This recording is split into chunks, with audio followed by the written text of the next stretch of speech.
Nell'ambito dell'inchiesta Mala Sanità sono stati sequestrati 80.000 euro in contanti all'ex governatore Totò Cuffaro.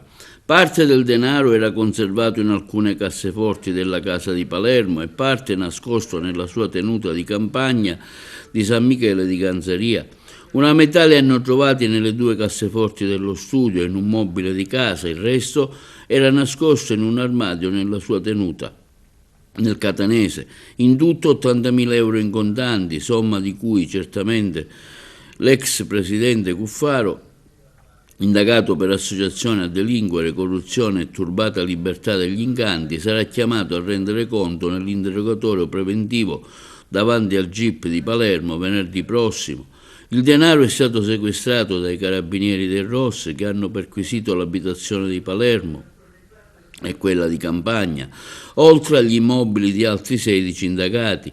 L'unico a non subire la visita dei militari al momento è stato Saverio Romano. Per lui, che è un parlamentare, sarebbe necessaria l'autorizzazione a procedere che il giudice per le indagini preliminari potrebbe chiedere dopo l'interrogatorio.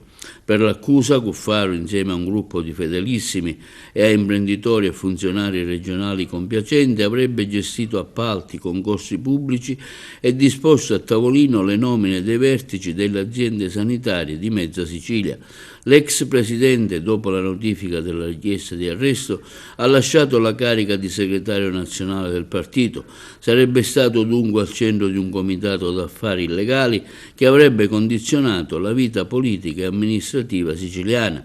Fatta eccezione per circa 30.000 euro relativi alla vendita di prodotti agricoli regolarmente fatturati, si tratta di banconote oltremodo datate, usurate e inutilizzabili, hanno fatto sapere i legali degli ingagati, gli avvocati Marcello Montalbano e Giovanni Di Benedetto. Davanti al GIP intanto sono cominciati gli interrogatori preventivi dei coindagati dell'ex presidente coinvolti nel capitolo dell'inchiesta sulla gara di appalto per l'affidamento dei servizi di ausiliarato e reception bandita dall'ASP di Siracusa e illegittimamente assegnata, secondo i pubblici ministeri, alla Dussmann Service SRL.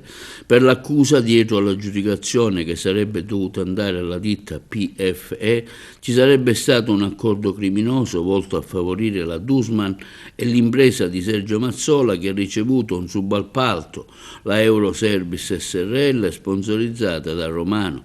Tutti hanno risposto al GIP. Per uno, Vito Fazzino, membro della commissione aggiudicatrice, i pubblici ministeri hanno revocato la richiesta di misura cautelare. Il suo ruolo nella vicenda sarebbe stato molto ridimensionato. Ammissioni sarebbero state fatte invece dalla Presidente della Commissione di gara Giuseppa Di Mauro, che avrebbe confermato che il rinvio dell'aggiudicazione era avvenuto su pressione dell'allora direttore generale dell'ASP, Alessandro Maria Caltagirone, nominato ai vertici dell'azienda sanitaria, secondo l'accusa su indicazione di Romano, e che i punteggi delle ditte partecipanti erano stati modificati.